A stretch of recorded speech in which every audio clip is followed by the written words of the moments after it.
नमस्कार. घरोघरी मातीच्या चुली या मालिकेच्या आजच्या भागामध्ये मी तुम्हा सर्वांचे अगदी मनपूर्वक स्वागत करते. आजच्या भागामध्ये आपल्याला पाहायला मिळतं, जानकी ऐश्वर्याला म्हणते, काय गं ऐश्वर्या, तुला ती मटार रस्सा भाजी बनवायची आहे ना? कारण कसं आहे ना, ती आता तुलाच बनवावी लागेल, कारण गुलाबदारांना तर येतच नाही. तर आता ऐश्वर्या म्हणू लागते, मग अशा युजलेस माणसांना का ठेवलं आहे कामावर? आणि हो, तसंही तू कशासाठी आहेस? तू तर बनवू शकतेसच ना? तर जानकी म्हणते, जर मी नाही बनवली तर ऐश्वर्या म्हणू लागते, नाही, तू असं करणार नाही याची मला पूर्ण खात्री आहे. तू घरच्यांसाठी बनवणारच. कारण कसं आहे ना, तू जर रस्सा भाजी नाही बनवलीस तर या घरातील सर्वजण उपाशी राहतील आणि ते तुला आवडणार नाही. आणि म्हणून तू सर्वांसाठी रस्सा भाजी बनवणार हे मला चांगलंच माहीत आहे. तर आता मात्र जानकी म्हणू लागते, हो का? तर ऐश्वर्या म्हणते, कसं आहे ना, तू या सगळ्यासाठी नकार देऊच शकत नाही. कारण का? तर तुझा आड येतो तो चांगुलपणा, अति चांगुलपणा. तुला तर माहीतच असेल ना गं जानकी वहिनी, अगं तो साखरेचा पाक किती घट्टसर असतो आणि तो बेचवही लागतो, कारण तो खूप घट्ट असल्यामुळे खावासा वाटतही नाही, खूप गोडही असतो. तसं तुझं आहे, खूप अति चांगुलपणा, खूप गोड, त्यामुळे तुला काहीच किंमत नाही. परंतु कसं आहे ना, त्याच साखरेच्या पाकामध्ये जर गुलाबजाम टाकला तर त्याला चव येते आणि तो गुलाबजाम अगदी आवडीने खाल्ला जातो. हो ना? आणि या घरचा गुलाबजाम कोण आहे? मी आहे. अगं बघ ना, मी आल्यापासून तुझ्या आयुष्यात किती रंग भरत आले आहेत. तुझं आयुष्य किती हसत खेळत चालू आहे, हे फक्त माझ्यामुळेच. तर आता जानकी हसू लागते. तर ऐश्वर्या विचारते, हसायला काय झालं? मी एखादा कुठला जोक वगैरे केला आहे का? तर जानकी म्हणते, नाही. अगं ऐश्वर्या, तू जोक नाही केलास, परंतु तू जे काही उदाहरण दिलंस ना, ते मला खरंच खूप आवडलं. कारण तू तर मला तर पाकाची उपमा दिली आहेस आणि स्वतःला गुलाबजामची. परंतु ऐश्वर्या, एक गोष्ट तुला माहीत आहे का? गुलाबजाम तेलात तळा किंवा तुपात तळा किंवा खमंग खरपूस भाजा, परंतु त्याला तर चव येतच नाही. परंतु तेच गुलाबजाम जेव्हा साखरेच्या पाकात टाकले जातात तेव्हाच तर त्याला चव येते. म्हणजे याचा अर्थ तर तुला कळालाच असेल ना? आणि असाच जर कोणी गुलाबजाम खाला तर तो कडवट लागतो आणि थुतू केलं जातं. आणि तसंच तुझ्या वागण्यालाही लोक थुतूच करणार आहेत. त्यामुळे तूच काळजी घे. कारण तू जी उपमा दिलीस ती माझ्यासाठी योग्य आहे, परंतु तुझ्यासाठी कितपत योग्य आहे हे तुझं तुलाच ठरवावं लागेल. तर आता जानकी दुसरं काम करण्यासाठी जाते. तर ऐश्वर्या म्हणू लागते, जानकी वहिनी, तुम्ही मला शब्दांच्या खेळात अडकवाल, परंतु एक गोष्ट तुमच्या लक्षात येते आहे का? अहो, या घरची सत्ता कोणाच्या हाती आहे? माझ्या हाती आहे. या घरची मालकीण कोण आहे? मी आहे. असं म्हणत ऐश्वर्या जानकीला चाव्या दाखवते आणि म्हणते, जानकी वहिनी, तुमच्या हातून मी एक एक गोष्ट हिरावून घेऊ लागली आहे. तुमचं घर, तुमची माणसं आणि आता या किल्ल्या. त्यामुळे आता तुमच्या हातात तर काहीच नाही आहे. परंतु ज्यावेळी ऐश्वर्या किल्ल्या उडवते त्यावेळी त्या किल्ल्या जानकी हातात घेते आणि म्हणू लागते, ऐश्वर्या, तू अगदी बरोबरच बोलत आहेस. या किल्ल्या म्हणजे महत्त्वाच्या आहेत, परंतु तुझ्या शब्दाचा अर्थ मात्र चुकत आहे. कारण या किल्ल्या म्हणजे ह्या घरची सत्ता नाही, तर घरची लक्ष्मी, घरची सरस्वती आणि घरच्या जबाबदाऱ्या आहेत. आणि आईने तुझ्यावर एवढ्या मोठ्या जबाबदाऱ्या दिल्याच आहेत. मग आईंचा मान राखून त्या जबाबदाऱ्या नीट पार पाड. या घरामध्ये तुझं एक बळकट स्थान निर्माण करू शकशील का? नाही ऐश्वर्या, ते तुला कधी जमणारही नाही. कारण कसं आहे ना, तुझी वृत्तीच तशी नाही आहे. तुझी वृत्तीच तशी नाही की घरातल्यांना आपलंसं करावं. तुला या सत्तेचा माज आला आहे. परंतु मिरव. असं म्हणत आता जानकी ऐश्वर्याच्या हातामध्ये चाव्या देते आणि म्हणू लागते, तू ह्या चाव्या कमरेला लावून मिरव. मी माझ्या माणसांना जपेन, या घराला जपेन. ना मला सत्तेची गरज आहे, ना यासाठी मला चाव्यांची गरज. असं म्हणत आता जानकी तिथून जात असते.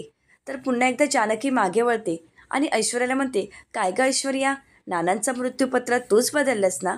तर आता ऐश्वर्या दचकते, तिला घाम फुटलेला असतो. जानकी म्हणते, हरकत नाही, मला हे सगळं काही माहीत आहे. परंतु कसं आहे माहिती आहे का, नाना शुद्धीवर आले ना की सर्व सत्याचा उलगडा होणार आहे आणि त्यासाठी मी आता शांत आहे. ज्यावेळी नाना शुद्धीवर येतील त्यावेळी सत्य सर्वांसमोरच येईल.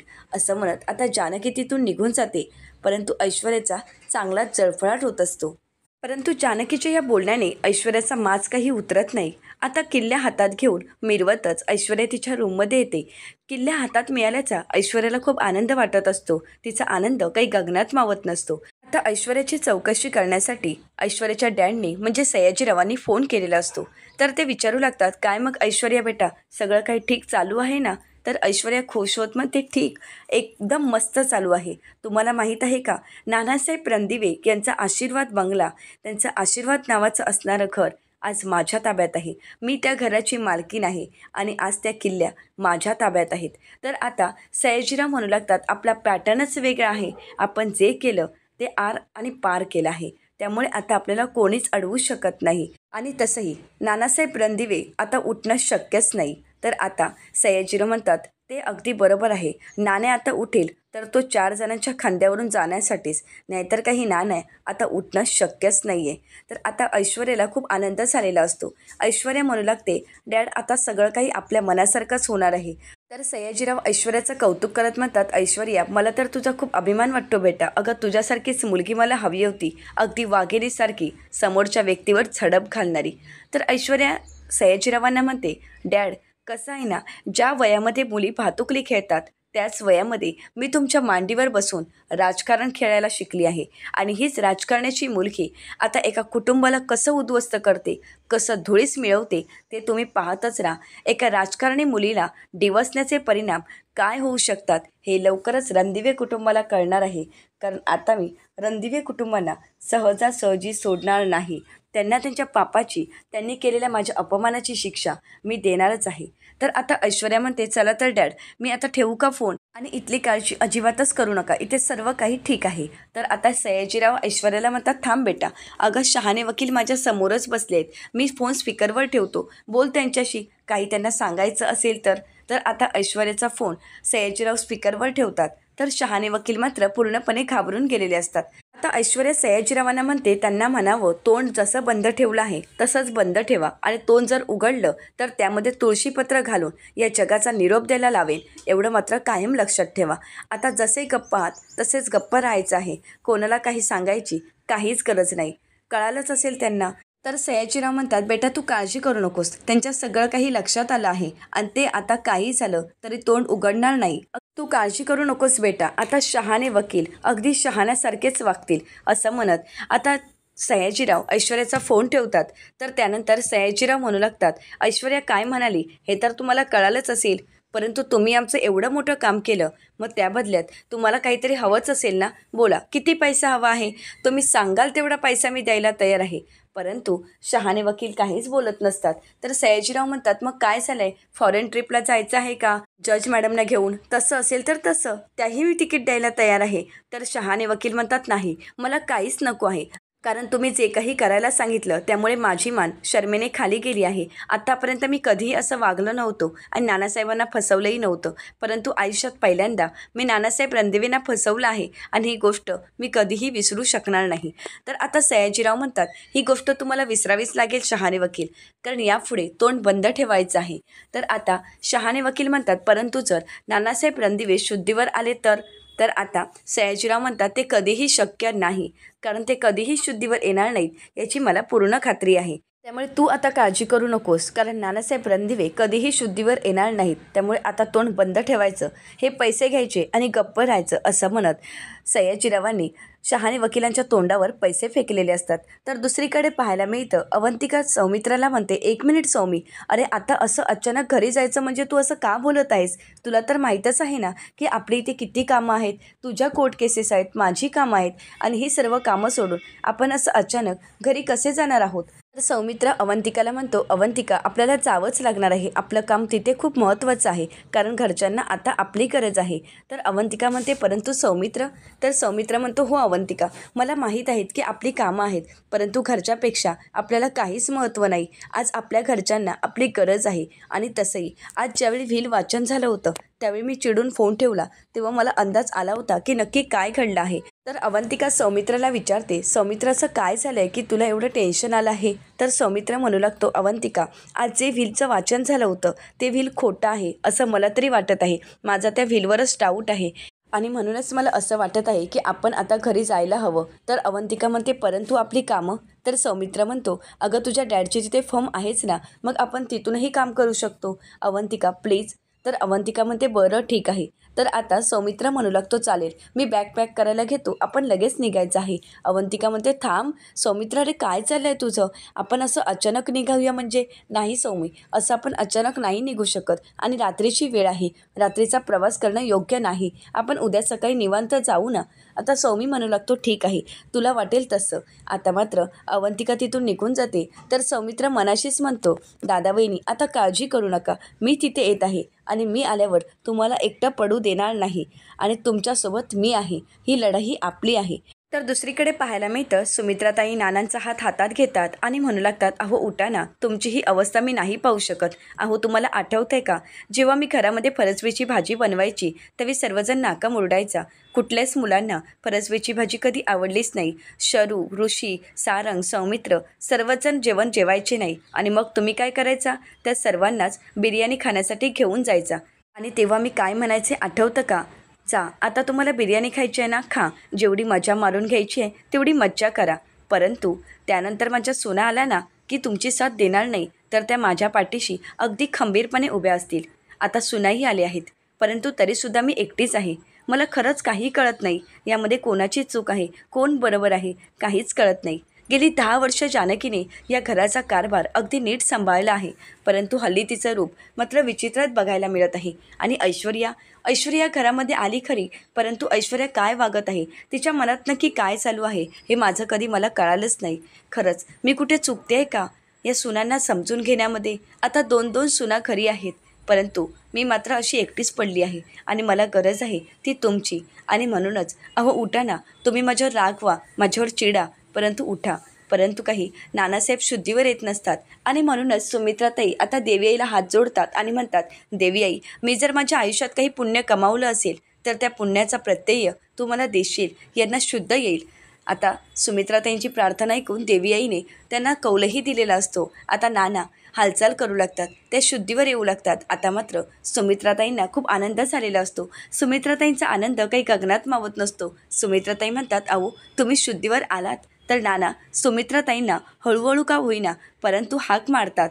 आता सुमित्राताई म्हणतात, तुम्ही आराम करा, मी सर्वांनाच सांगून आले. असं म्हणत आता सुमित्राताई सर्व मुलांना आवाज देतात. तर आता ऋषिकेश विचारतो, आई काय झालं आहे?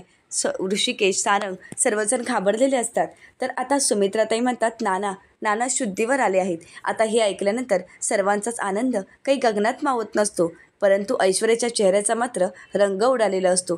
जानकीने सांगितल्याप्रमाणे नाना शुद्धीवर तर आलेले असतात आणि आता नानाने सत्य सांगितलं तर ही भीती ऐश्वर्याच्या मनात असते.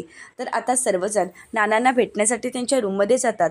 तर दुसरीकडे जानकी देवी आईसमोर साखर ठेवते आणि म्हणू लागते, देवी आई, तू आमची प्रार्थना ऐकलीस, खरंच तुझे खूप उपकार झाले आहेत. आज नाना शुद्धीवर आले आहेत.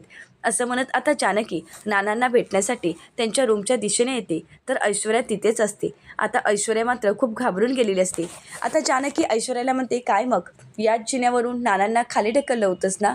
एवढंच नाही तर त्यातून नाना वाचले म्हणून नानांना मारण्यासाठी सापही सोडला होतास आणि आता हे खोटं मृत्यूपत्र. परंतु ऐश्वर्या, तुझ्या एक गोष्ट लक्षात येत आहे का, हे खोटं जास्त दिवस टिकत नाही. तू कितीही काही प्रयत्न केलेस तरीसुद्धा तुझ्या खोट्याला आणि तुझ्या या वृत्तीला काहीच अर्थ नाही, कारण कधी ना कधी सत्य सर्वांसमोर येतच. आणि हो, या चाव्या मिरवायची जास्त हौस आहे, परंतु एक गोष्ट कायम लक्षात ठेव, माणसाच्या मनात जागा निर्माण करण्यासाठी त्यासाठी चाव्या लागत नाहीत, तर त्यासाठी आपल्यामध्ये ही माणुसकी असावी लागते, आपल्यामध्ये ही आपुलकीची भावना असावी लागते, तरच कुठेतरी आपली माणसं आपली होत असतात. आता नाना शुद्धीवर येतीलच आणि लवकरच सर्वांसमोर येईल की नक्की नानांना जिन्यावरून कोणी ढकललं होतं. त्यामुळे तयारीत राहा आता बॅग पॅक करायला. आता काहीही झालं तरी तुला हे घर सोडून निघून जायचंच आहे. आता घे बॅग पॅक करायला आणि त्यासाठी जर काही मदत लागली तर मला नक्कीच सांग, मी तुला नक्कीच मदत करेन. तर दुसरीकडे पाहायला मिळतं, नानांना तपासण्यासाठी डॉक्टर आलेले असतात. आता डॉक्टर नानांना चेक करतात व त्यानंतर ऋषिकेश त्यांना विचारतो, डॉक्टर सगळं काही ठीक आहे ना? तर डॉक्टर म्हणतात, ठीक आहे सुद्धा आणि नाहीसुद्धा. त्यामुळे आपण असं बोलू शकत नाही की पूर्णपणे सगळं काही ठीक झालं आहे, कारण कसं आहे ना की आता जरी आपण नाना शुद्धीवर आले आहेत याचा आनंद व्यक्त करत असलो तरीसुद्धा नाना अजूनही पूर्णपणे बरे झाले नाहीत. खरं तर या सगळ्यामुळेच त्यांना खूप धक्का बसला आहे, त्यांच्या शरीरावर परिणाम झाला आहे आणि त्यांची एक बाजू काम करण्यासाठी बंद झाली आहे. आता हे ऐकल्यानंतर सुमित्राताईंना धक्काच बसतो. तर आता डॉक्टर म्हणू लागतात, त्यामुळे नाना पहिल्यासारखे तुमच्याशी बोलणं चालणं लवकरात लवकर करतील याची शक्यता कमी आहे आणि म्हणूनच त्यांची खूप काळजी घ्यावी लागेल. त्यांची एक बाजू लोळी पडली आहे. तर आता ऐश्वर्या घाबरलेली असते, तरीसुद्धा ती डॉक्टरांना विचारते, परंतु डॉक्टर साहेब, आम्ही जर नानांशी काही बोललो, त्यांना विचारलं की तुम्हाला काय हवं आहे, काय खायचं आहे, तर नाना बोलू शकतात का? तर डॉक्टर म्हणतात तसं पूर्णपणे सांगता येणार नाही, कारण त्यांची एक बाजू जरी लोळी पडली असेल तरीसुद्धा दुसरी बाजू थोडीफार का होईना सक्षम आहे, त्यामुळे ते बोलूही शकतात किंवा इशाऱ्यानेही सांगूही शकतात, परंतु त्यांची खूप काळजी घ्यावी लागेल असं म्हणत डॉक्टर तिथून निघून जातात. आता ऐश्वर्या म्हणू लागते, नाना शुद्धीवर तर आलेच आहेत, आता एवढे प्रयत्न करूनही माझे सर्व प्रयत्न असफल ठरले. आता बोलू तर शकत नाही, परंतु इशाऱ्यांतर सांगू शकतात आणि यांची ही धारदार तलवार जर माझ्या दिशेने आले तर मात्र काही खरं नाही. काही झालं तरी त्या धारदार तलवारीने रक्त तर जानकीचंच सांडायला हवं आणि त्यासाठी मलाच काहीतरी करावं लागेल. तर दुसरीकडे पाहायला मिळतं, जानकी देवाचे आभार मानते, देवपूजा करते आणि म्हणू लागते, देवा, शेवटी तू माझी प्रार्थना ऐकलीस. आज आमचे नाना शुद्धीवर आलेत, यापेक्षा आनंदाची बातमी कुठलीच असू शकत नाही. तर आता ऋषिकेश येतो आणि म्हणू लागतो, जानकी, देवाने आपली प्रार्थना ऐकली, आपले नाना शुद्धीवर आले आहेत. तर जानकी म्हणते की हो, त्यासाठी तर मी देवाचे आभार मानत आहे. ऋषिकेश म्हणतो, आता नाना तर शुद्धीवर आलेच आहेत, आता लवकरच कळेल की नानांना नक्की जिन्यावरून कोणी ढकललं आहे. तर आता पुढील भागामध्ये आपल्याला पाहायला मिळतं, नाना व्हीलचेअरवर बसलेले असतात. तर आता सर्वजण नानांच्या समोर उभे असतात आणि नानांना विचारतात, नाना, तुम्हाला जिन्यावरून कोणी ढकललं आहे? तर ऐश्वर्या म्हणते, बोला नाना. तर आता जानकी म्हणते, नाना, तुम्हाला कोणाला घाबरायची काहीच गरज नाही, नक्की तुम्हाला कोणी ढकललं आहे हे तुम्ही बिनधास्त सांगा. तर आता नाना ऐश्वर्याकडे हात दाखवतात, परंतु ऐश्वर्या घाबरून गेलेली असते. परंतु त्या क्षणी नाना आपला हात जानकीच्या दिशेने करतात. आता मात्र सर्वांनाच धक्का बसतो. तर ऐश्वर्या त्याच गोष्टीचा भाऊ करत म्हणते, पाहिलंय ना की नानांना जानकी वहिनीनेच ढकललं. आता मात्र जानकीलाही आणि ऋषिकेशलाही धक्का बसतो. आता नाना खोटं बोलण्यामागे नक्की काय कारण असेल हे पाहणं अतिशय रंजक ठरणार आहे. आता अशाच मालिकांचे नवनवीन अपडेट पाहण्यासाठी चॅनलला नक्कीच सबस्क्राईब करा. आजचा व्हिडिओ तुम्हाला कसा वाटला हे कमेंट करून नक्कीच कळवा आणि आजचा व्हिडिओ पाहिल्याबद्दल तुम्हा सर्वांचे अगदी मनपूर्वक धन्यवाद.